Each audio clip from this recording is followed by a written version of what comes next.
Hi, everybody, and welcome to this week's brand new episode of our relaunch of the Back to Basics series. We're taking our first attempt at getting back on video in a while. Assuming this doesn't completely burn out my computer, I hope you kind of enjoy what we're talking about here. We are going to be starting at the beginning of the Bible and going basically story by story through it until we either get bored of it or run out of Bible, whichever comes first. So for those of you start over. For those of you who are new to our entire everything and are just joining now for some reason, congrats. Weird place, but hey, I feel you. I love it. I'm Pastor Don. I'm the pastor of Unfinished Community, which is kind of our big thing, located physically here in Japan, but online on Discord, a bunch of other places. Check down below. Links to everything are in the description because I'm a shameless plugster.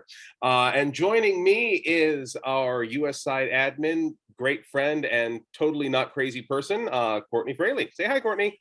Hi, don't let him fool you. I'm completely off my nut.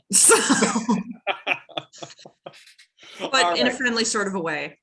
Yeah, well, I think you're friendly. We've been, what, friends for 20 years now? I know, a hilarious amount of time, I think. Yeah. The amount of time at which people our age stop wanting to ask exactly how long it's been because it makes us feel bad. 2002? 3 yeah. There. Oh, that would be 20 years. Might be 20. Oh, no. 20. Ew. We have been friends for as long as we were old when we met. To stop myself from spitting beer at my laptop. Right. It's not okay. Anyway. All right. Anyway, yeah, we're all old.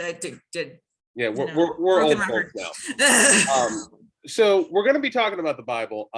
For our first episode, I wanted to just kick it out by talking about, in general, like how do we read and understand the Bible? We were kind of pre-gaming a little bit before, in which I mean conversation. And we were talking about how, in a general sense, the Bible is not a history textbook, but God help us, so many of us have read it that way for years, right? Yeah, but it's like, I would also suggest that perhaps the Bible is a work of art, and any art needs to be viewed in the context of how and when and why it was created. Yeah, and it's worth noting too that the Bible isn't one book too. Like each section of each book is sometimes different genres written for different purposes and different intents.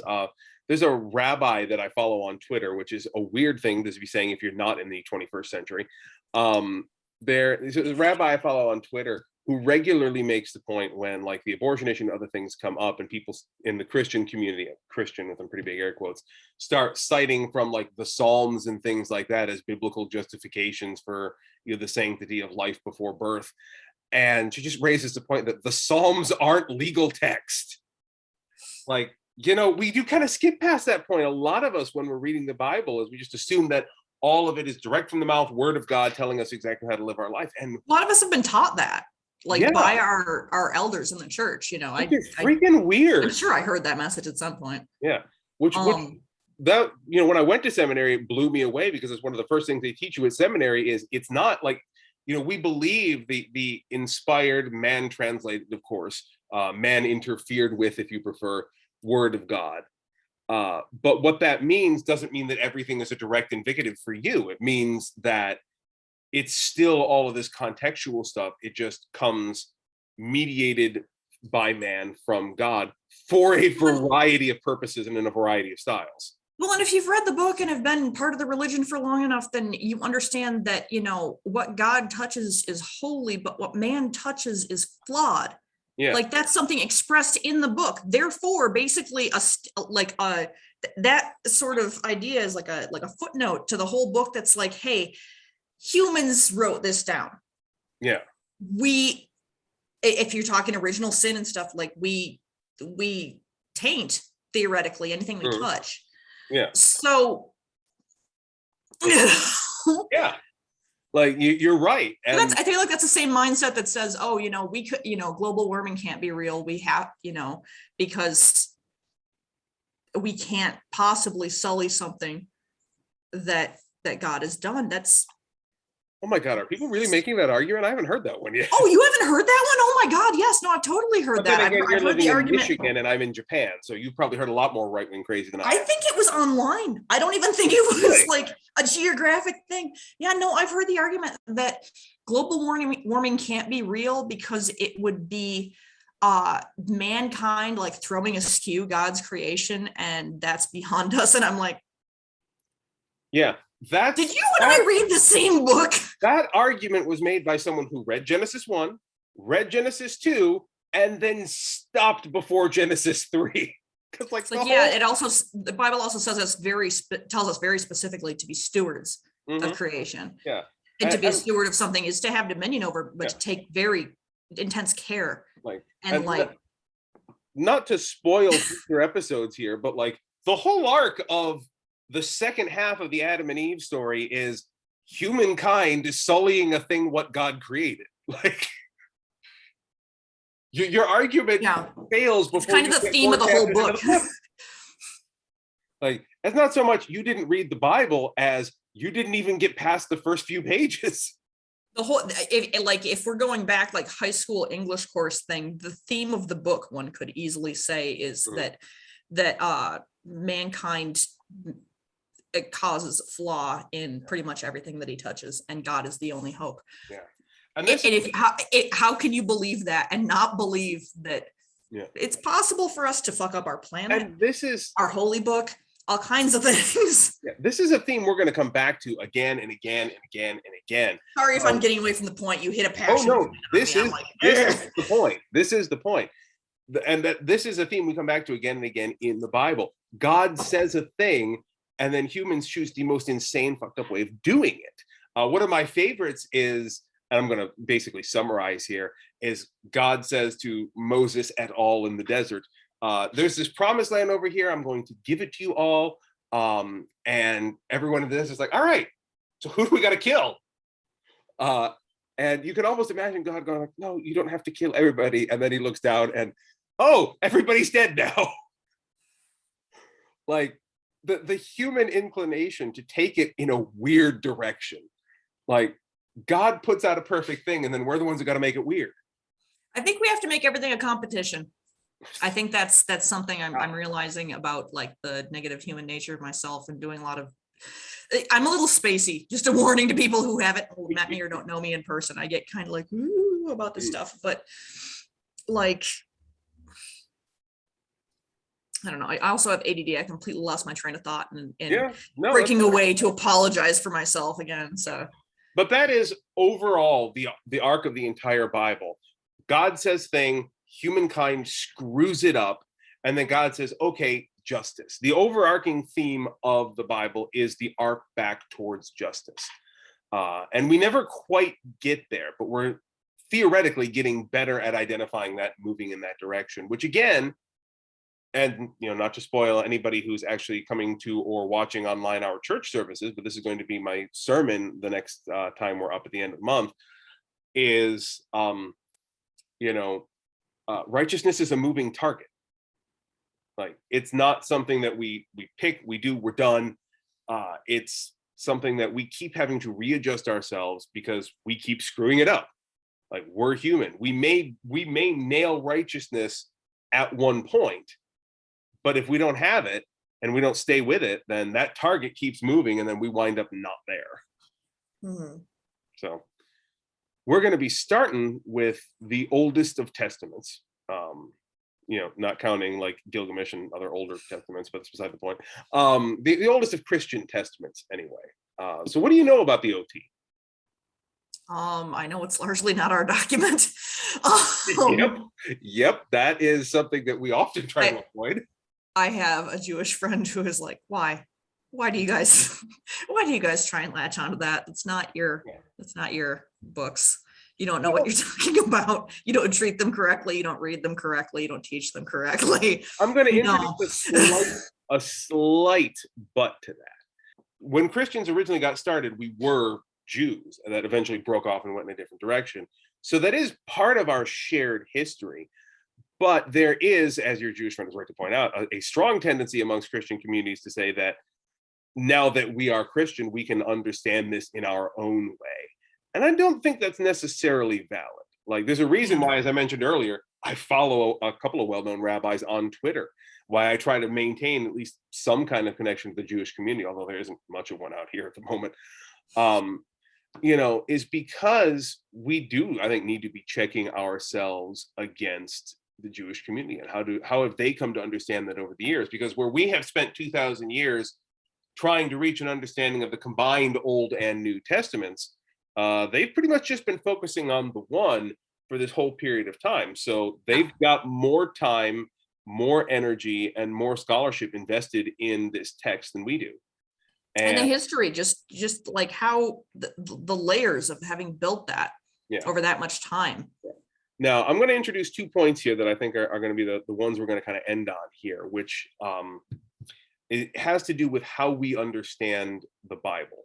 And the first point is, when we understand the Bible as Christians, we're looking at it through what we could call a Christocentric lens.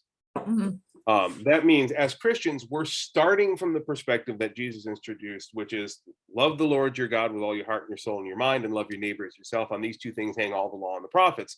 So when we go back, we're looking at it and assuming, since God is eternal and Jesus was speaking with the voice of God in that place, that whatever God was saying in this context, however it was understood by the people in the story, we have to look at it and try to discern, okay, what God was really getting at had to come from that place. So that is our Christian interpretation of the text. Having said that, it's also worth historically noting that Jesus of Nazareth was a Pharisee of the Hillel school. Like, he wasn't just some poor schmuck nobody out in the desert who was moved by the Holy Spirit, y'all. Like, this was a trained rabbi. Like, he was a trained rabbi, studied in the Hillel school, which was at the time, and if there are any Jewish friends watching this, I welcome correction on this, but this is my understanding from what I've understood so far. The Hillel school of, it wasn't really rabbinical, it was kind of Pharisaical thought at the time, and the Shammai school were kind of the 2 big schools at the time. When we talk about Pharisees in the New Testament as the bad guys, we're really talking about people from the Shammai sect, those who believed in kind of the rigid adherence to the law, screw you other people, the people who are in charge get all the money and the power, basically corrupt leaders. And these were people who at the time, as I understand it, in my own Christian white pastor kind of simplified way of getting it, the Shammai Pharisees were kind of I won't say one-dimensional bad guys, but their school of thought was the more corrupt leadership school of thought, whereas the Hillel school was pretty much exactly what Jesus taught. As Christians, we believe in the messiahship of Jesus. Sorry, this is blowing my mind. This is all stuff I've never heard before. Yeah, we don't like to talk about the historicity of Jesus as a Jew a whole heck of a lot, but like, he was. No, when I've heard it brought up, it always feels kind of like trying to take ownership of Judaism as like, oh, that's ours too. Like, yeah, no, and that's not it at all. No. This is one of the big things that I try to point out.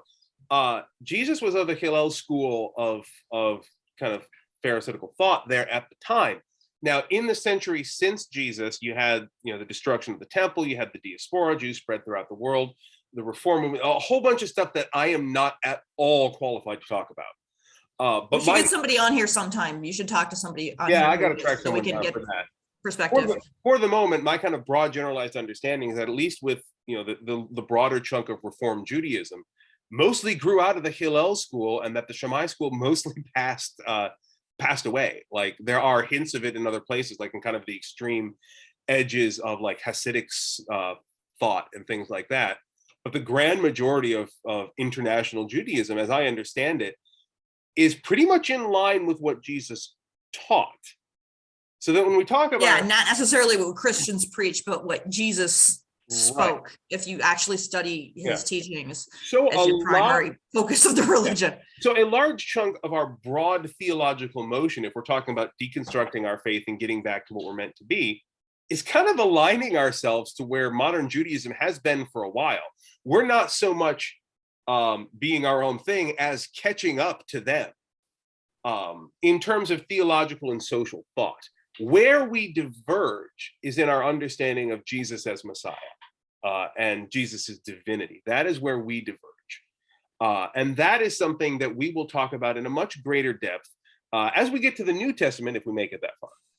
Okay, this series is officially terrifying. I'm way out of my depth. I'm loving hearing about this. This is like the most excited for Jesus I've felt in a while. Yeah. Well, I don't know how much this will come up, but I have kind of an odd spiritual path. So we all have odd spiritual. Well, at the same time, being a lifelong Christian, so it's an odd combination. It is, and I was just talking to somebody not too long ago about how like even pastors experience religious trauma. Like, you know, I am a cis het straight white male Christian pastor, and I had my butt kicked by religion over the years. Like, we've all, well, a lot of us anyway, have experienced that, and we know, at least in a general sense, that where the church is now ain't where it's supposed to be. Yeah. And so for you, I hope, and I hope that I'm some help to this throughout the process of these videos, and for all you millions and millions who I'm sure are listening and watching, I hope that this series is a process of reconnecting with who God is actually in the Bible, with who Jesus is actually in the Bible, and rediscovering what we're supposed to be in relationship to kind of who we as a broader Christianity have become, especially in the last 100 or 200 years. Yeah. The joys of recording on our computer. I get beeps from time to time. Just a beep interrupting this epic little like mini sermon that's like, oh.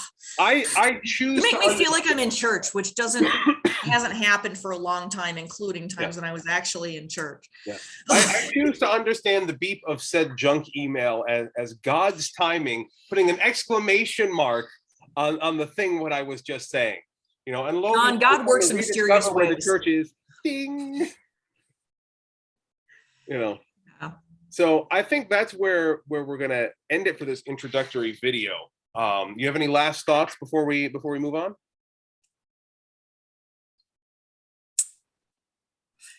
on?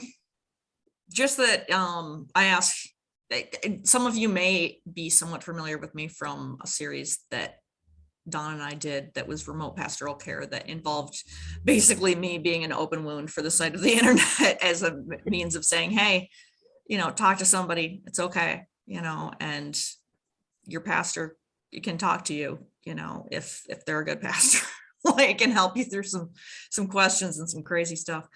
I can't, and that's a fairly honest representation of me. I can be a very deeply emotional person. So I would just, this is the internet, and I know people are going to do what they want to do, but I would ask for a little bit of patience with me as I'm on a road. And I think we're all on a road. I'm just very kind of honest about it because I don't know how to be any other way. Exactly. And I think we should all be exercising that patience for ourselves and for each other.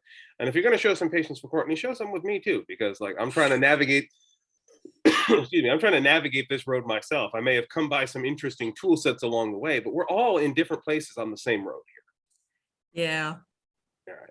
Yeah. So with that said, thank you all for watching to the end of the video. Next week, we're going to start with our discussion on Genesis 1, which is going to be, I know you guys are going to be waiting with bated breath for an entire week. Looking forward to that. For us, it's going to be all of 2 minutes because we're going to record that one here next anyway. I hope you're looking forward to that. So tune in next week for our discussion of Genesis 1. If you're interested in what we're doing here as a community, check them links down below. We are, as I said earlier, we're based physically in Japan. So if you're part of the broader Japanese Christian world, stop into our actual church. That information's on our website. We'd love to see you in worship. But if you're not, this community started out as an online community. We're based out of a Discord server. So if you are not like Courtney and like many others in our community, if you're not in Japan, you can still be part of the community. So join up with that. We really want to see you as part of the community. So in the meantime, have a good week. Take care. We'll see you all later. Bye, everybody.